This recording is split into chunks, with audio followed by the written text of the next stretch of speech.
Hello, and welcome to the session, Thou Shalt Know Thy Customer, and Ye Shall Prosper.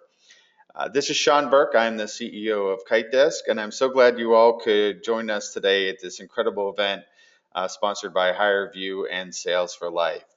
So today we're going to dive deep into understanding your buyer, why that's so important.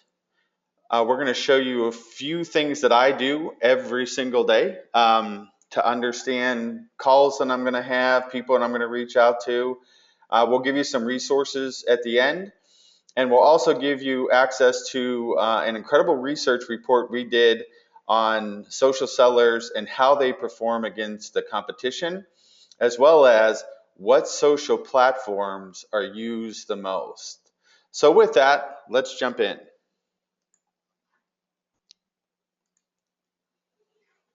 Most salespeople and sales leaders incorrectly assume that their struggles to sell are the challenge they actually need to address. But very recent research tells a different story. The soon to be released Challenger Customer Book, which I'll give you a link to at the end, states that the real struggle is that buyers are struggling to buy.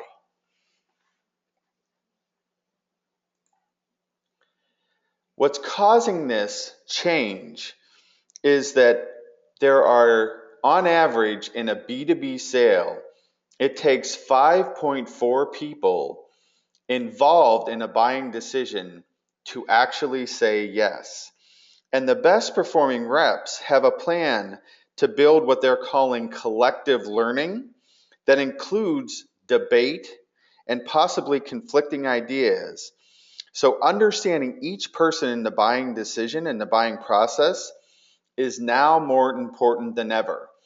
A lot of times what we can find is that silence you may think is agreement, but it actually isn't. So in order to get to a yes, not only do you have to show value, you have to solve problems, but you also have to shepherd your buyer through the buying process. And this is something that traditionally we haven't had to do as salespeople.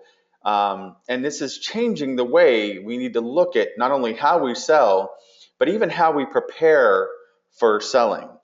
So what we're going to get into now, so this is kind of answers the why. Why is it important to really understand your buyer?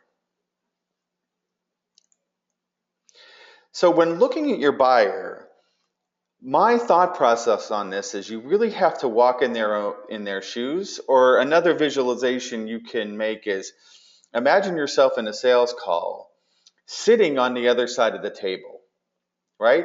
Not your position, but the customer's position. What's on your mind? What are you thinking about?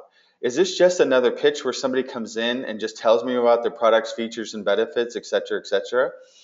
I think that most people would find they're really looking for people to give them new ideas, to make them think. One of the things that I say to our sales team is, if you can get me to say, that's interesting, or I haven't thought about that before, you immediately not only become someone that I want to buy from, but if you're good enough, and I will tell you, we talk to salespeople all the time. We interview salespeople all the time. There's a surprisingly few number of people who do this, but if you are good at getting people's attention, grabbing their attention, and making them think, not only will they want to buy from you, they'll want to hire you. And so one way you can test if you do this well is if you actually have someone say, hey, not only do I want to buy your product or service, but I want to hire you, you'll know that you've hit the mark. So this is the Dalai Lama. And so one of the famous quotes from the Dalai Lama is that he viewed the world, or viewed people, as their primary purpose in life is to help other people. And if you can't help them, then don't hurt them. So, but we now have to take it a step farther than just helping people. It's not only helping them with the solution that we're delivering, but helping them buy. This is radically different than anything we've had to do before. You literally have to navigate the waters of buying. And so at the end, I'll give you some resources like Joe Conrad's Buyer's Matrix that can help you do that. Um, a How do you build an ideal client profile, and some other resources that you can use to help um, on your way to perfecting helping people buy. So in the past, typically companies in looking at their clients, and this is primarily a marketing function, although now it's bleeding into sales, have looked at what we call either demographic information like you see on the screen or firmographic information. The new trend is to literally build a picture of your client. So this is a real life example of someone that KiteDesk sells to. We've named them Mike the manager. We have Sally Social, who's an SDR millennial salesperson, and this is her manager. So we want to get our salespeople, and we actually some of our sales team have these things up on their desk or they print them out, and so they can always remember the mind of the person that they're talking to or the challenges that they face. So let's just take a quick look at Mike. So, you know, age between 30 and 45, so probably a Generation Xer, probably likes the same music as me. Um, Maybe an undergrad education, potentially a master's degree, and they're a sales and marketing leader. So what are their goals? Mike's goal is to meet the quota and impress his boss. And I'll even go a little step further is um, the great sales leaders make their boss's job easier. And the way that they make it easier is they hit their numbers and hit their forecasts very, very consistently. And not many do this, let me just tell you. What he values is salespeople who perform, salespeople that he can count on it. The way I describe it in our company is I have 3 words that bring joy to me, and that's I'll handle it. And there's a lot of responsibility behind those 3 words is when someone says, I'll handle it, and I know that it'll get handled in a form and fashion and time frame that meet my standards or meet the company's standards, then I know that that's someone who's extremely important, and you never want to lose somebody like that. He's recognized for hitting his revenue and also being creative about it. And they're measured by whatever the revenue objectives are, top of the line funnel, lead generation, things like that. So what are the challenges? So this is where you can really help as a salesperson, like trying to help them figure out these problems is, Mike struggles to find the right customer at the right time. So there is a component, and we'll talk about triggers in a little bit. There is a component of timing on this. One of the biggest roadblocks is how do I forecast properly, like consistently? And then on the technology side, he's looking for solutions that allow his teams to be smarter at looking at prospects and forecasting, but also doesn't create drag on their organization. What we're finding now, there's so many sales tools out there and so many things that they're trying to work on. What he wants is, a small group of tools that really solve problems for him. We even go farther, and I'd encourage you all to do this more on the marketing side than maybe on the sales side. And you can just do this simply. If you're a sales rep, you could just ask is, what do you read? So we actually did a voice of a customer survey, and we found that our clients and the people that we're targeting read Harvard Business Review, Forbes, and then TechCrunch and Fast Company in that order. They're on LinkedIn, they're on Twitter, and they're on Facebook, and they're tech savvy. They want peace of mind, prompt and clear communication, and they're looking for tools that give them advantage. So this is Mike, and it really helps us as we're talking to Mike and talking through the different mics, like the mics, the Sally Socials, your CFO, every different person in the buying team, you need to understand deeply because you've got to get them to help you understand the issues around them getting to yes, because it takes 5.4 yeses to get a deal done now. I mean, this is on average. Trust me, I'm sure you have one. You have an SMB, you're probably selling to 1 or 2 people. Enterprise, you're probably selling to more. I mean, this is a general comment. So don't think that I'm, every single deal you need to look for 5.4 people. That's not the case. But it's more than one typically, is you need to get multiple yeses to get a yes to buy your product. So you need to look into what are they reading, how to communicate with them. Are they on text? Can you reach them via text? Could you even start, are they chatting? Like, could you jump on, Google Hangouts or something like that? How are these people communicating? And a lot of that's based off of their age, their experience, what kind of industry they're in, etc. Some people do like the phone, but what we're seeing now is that text is a much more common way for people to communicate. What are their challenges? We already talked about this. What are their goals?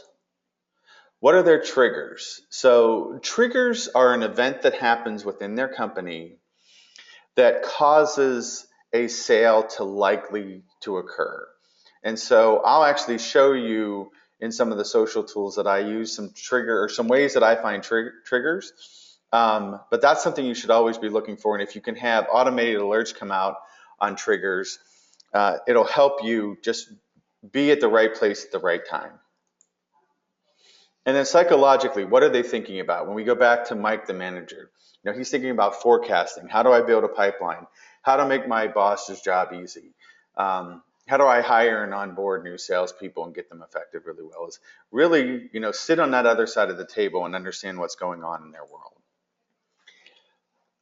Another criteria you need to think about in talking with your buyer, and this kind of comes down to the timing, is can they actually implement or do what you want them or what you would need to have them do at the time.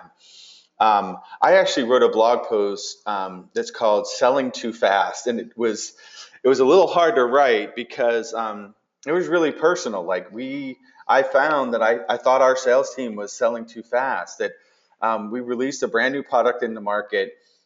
Every single one of our numbers grew double digits, some of them triple digits. And literally deals were coming in the door and 8 days later they were signing. And what I was concerned about is, are these people really understanding what they're committing to? Concerned about churn. Like, are they just buying it because they think it's really cool and it's, a new gizmo? And so what I really worked with our sales team on is, slowing down the process, a little bit. Obviously we want to drive sales, but making sure that the customer really knows what it is that they're committing to. And in most, sales that you have that are like non-transactional sales, there's some level of commitment that the customer needs to make in order to be successful at it. And that's really what you want. I mean, I would hope that most people that are out there in this profession aren't just looking for a quick deal and move away.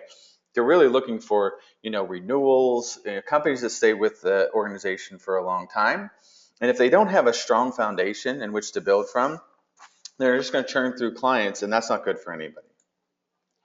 So now let's take a real quick look at the social channels, and then we'll actually jump into these tools more specifically. So LinkedIn's obviously the professional network. I looked at LinkedIn profiles a little differently than others.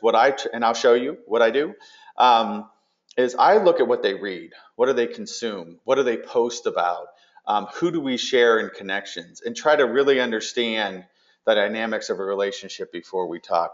One suggestion for you all to take a look at is if you're interested in stepping out from the norm in sales, I'd highly encourage you to go and look at what Joanne Black does on asking for referrals and getting warm introductions. Literally, no one on the earth that I have ever seen is better than Joanne Black about building relationships, writing unbelievably great emails.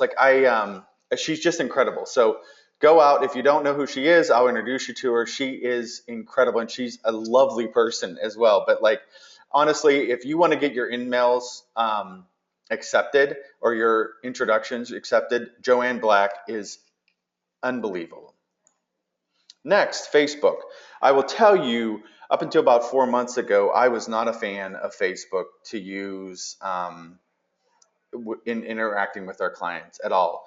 Part of that's my personality. I'm a little bit guarded. I don't post out a ton of personal things, but I had some friends that I saw that are on this panel, actually, some people that I really respect, extremely active on Facebook, and a lot of them started connecting to me, which I thought was honestly strange. I'm like, well, wait a minute, we're connected on LinkedIn, we're connected on Twitter, connected on Instagram. Like, really, what are we going to do on Facebook? Like, talk about, the soccer game we went to, stuff like that.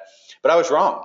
Um, there are incredible things you can do to create engagement and conversation on Facebook that you can't do other places. So some examples of stuff that we do is we had a little contest that you can get KiteDesk swag.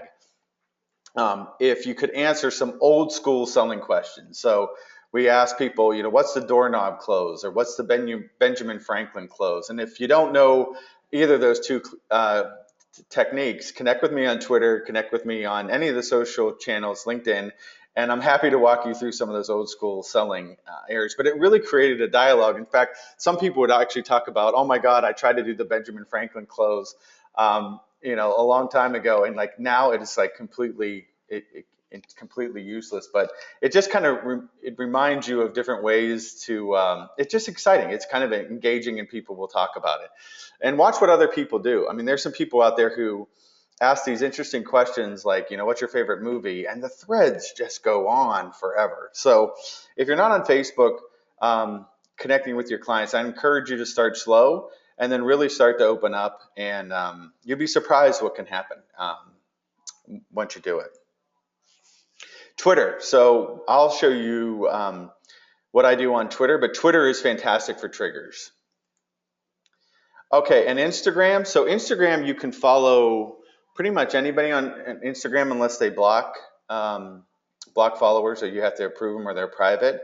But one of the interesting things about Instagram is you're able to follow a lot more people, and the visual component of Instagram is really interesting. So one of the panelists on this social selling event, and he knows who I'm talking about, literally every Sunday post his barbecuing or his Sunday meal, and I'll tell you, like I feel like I'm at that meal. I mean, the pictures are so unbelievable. You can almost smell them through the phone. And now my context of my relationship with this person is totally different, because I'll just say, what did you have last night for dinner? So it's really interesting that the type of insights you can get on people by connecting on these different mediums. Okay, let's quickly talk about triggers, and then we'll go in and show you one, because I want to give you context first and then actually show you examples of triggers. So one great example of a trigger is when somebody switched jobs. So Craig Elias, in his book Shift, I think it's Shift Shut Selling, he's on the panel as well, talks about different triggers that occur. So if you think about if someone moves a job, so say I'm the CEO of KiteDesk, I move on to another job. The first sales opportunity is the job that I go to, right? The second opportunity is, who did I displace at that job? So say I went to company XYZ, whoever was in the CEO position before, what are they doing next? That's a sales opportunity. Then if you go backwards, who's taken over my job? That's a sales opportunity. And where did they leave to come to that job? 4 sales opportunities with one move. So if you haven't read that book, it's incredibly useful for you in looking at triggers, because those are really low-hanging fruit that you can tackle whenever you want to try to find somebody at the right time. Hiring's another that means growth. That means that the company's expanding, so that's another great time. And then also if they got some sort of funding or something happened, or even one of their competitors got funding, that's another. I know a lot of people use TechCrunch as a source for triggers. So the 3 types of data that we're going to be showing you are situational data. So these are triggers. So these are things that you can find typically on Twitter, because it's so near term. The other type of data is contextual data. What do we have in common? And the third type of data is the firmographics, like the organizational fit. And so what you're really looking for is the intersection of these things. What situation is occurring? What's the context of what's going on in that situation? And then the firmographics meet. And so you're looking for the intersection of these 3 pieces of data as a perfect time for you to reach out to a prospective buyer. Okay, so let's actually go to work. Let's actually see some of this stuff in action. So I'm going to show you a few apps and how that I use them on a regular basis. So this is Charlie app. Okay, I use Charlie. I believe it's still free. It's free for me because I was an early user of it. But I'm actually looking at the bottom of a profile on Charlie to give you the examples of the three type of data. So right here under key points, this is Heinz Marketing. I can see how many employees they have and where they're located. So that'd be an example of firmographic information. This headline is a great example of a trigger event or situational data.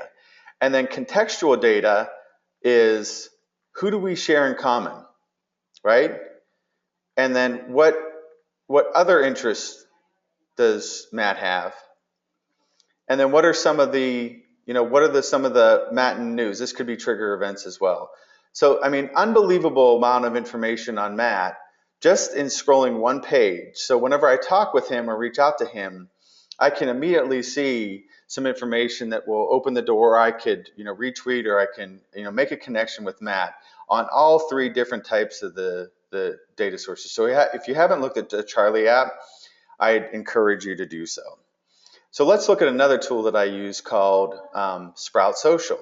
So before this session, I went out and I actually set up a alert that will show me messages on anything that has social selling on it. So you can see, and I haven't refreshed, there's 39 messages that I still haven't seen. But here's all of the things that I can find related to people that I'm connected to that are talking about the socials. And here's one from Amar, he's speaking on the Social Selling Summit. So if you sell into IT or you do network security, you can put in network security and be triggered on all of these things. So it's a really easy way to scroll through on keywords that you want to, oh, there's me. Keywords that you can, that you think are really important for you to keep your eye on. And then let's go with LinkedIn. I look at LinkedIn a little bit differently than other people. And so this is Eric Quanstrom. He's our new CMO. I've been actually, and Eric knows this, I've been watching Eric's work for 3 years. And when I go to Eric's profile, the things that I'm looking for are contextual. What is it that he's posting out? What is he interested in?